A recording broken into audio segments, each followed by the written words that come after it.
জানাজা সালাতের সঠিক নিয়ম জানতে চাই।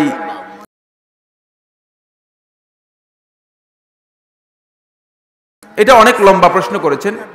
জানাজার সালাতের সঠিক নিয়ম হচ্ছে, জানাজার সালাতে বন্ধুগণ 4 তাকবীর হয়। কয় তাকবীর হয়? কয় তাকবীর হয়? জানাজার সালাতে কয় তাকবীর হয়? 4 তাকবীর। যায়েদ ইবনে আরকাম রাদিয়াল্লাহু তাআলা আনহু বর্ণনা করেন, জানাজার সালাতের মধ্যে রাসূলুল্লাহ সাল্লাল্লাহু আলাইহি ওয়াসাল্লাম 5 তাকবীর দিয়েছেন সহিহ মুসলিমের হাদিসের মধ্যে। তাহলে কয় তাকবীর হয়? 4 তাকবীরের উপর 5 তাকবীরও জায়েজ রয়েছে। আরেকটি riwayতের মধ্যে এসেছে রাসূলুল্লাহ সাল্লাল্লাহু আলাইহি ওয়াসাল্লাম জানাজার সালাতের মধ্যে 6 তাকবীর দিয়েছেন। সুতরাং জানাজার সালাতের মধ্যে 6 তাকবীরও জায়েজ রয়েছে। জানাজার সালাতের মধ্যে 4 তাকবীর, 5 তাকবীর, 6 তাকবীর জায়েজ রয়েছে। 6 তাকবীর কি রয়েছে? জায়েজ রয়েছে। এই প্রথম তাকবীরে যখন তাকবীর দিবেন, তখন আপনি প্রথম তাকবীরে সূরা ফাতিহা পড়বেন। প্রথম তাকবীরে কি পড়বেন? সূরা ফাতিহা পড়বেন। বিসমিল্লাহ সহ সূরা ফাতিহা পড়বেন প্রথম তাকবীরের মধ্যে। দ্বিতীয় তাকবীরের মধ্যে জানাজার সালাতে দরুদ পড়বেন, দরুদে ইব্রাহিমি পড়বেন। তৃতীয় তাকবীরের মধ্যে মৃত ব্যক্তির জন্য দোয়া করবেন। মৃত ব্যক্তির জন্য যেই দোয়া জানেন সেই দোয়া করতে পারবেন।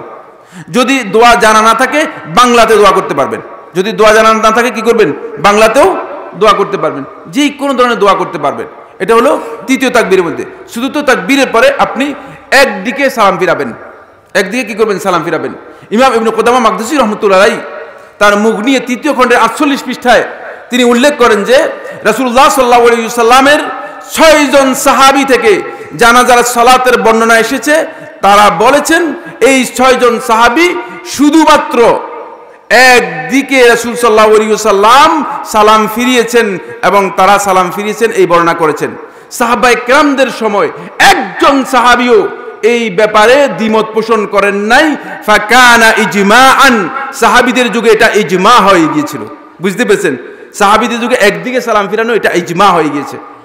এরপরেও আলেমদের ইখতিলাফ রয়েছে এই মাসআলার মধ্যে। এরপরেও কি রয়েছে? আলেমদের ইখতিলাফ রয়েছে। এরপরে আলেমদের ইখতিলাফ রয়েছে। আলেমদের মধ্যে কেউ কেউ বলেছেন যে 2 দিকেও ফিরাতে পারেন। একদিকে ফিরালে যদি সালাম হয়ে যায় তাহলে দ্বিতীয় দিকে না ফিরালেও কোনো অসুবিধা নেই। দ্বিতীয় দিকে ফিরানো আলেমরা বলেছেন সুন্নাত।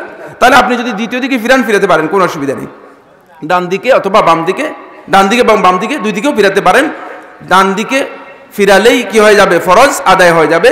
বাকি বাম দিকে ফিরানোটা সুন্নত কেউ কেউ বলেছেন।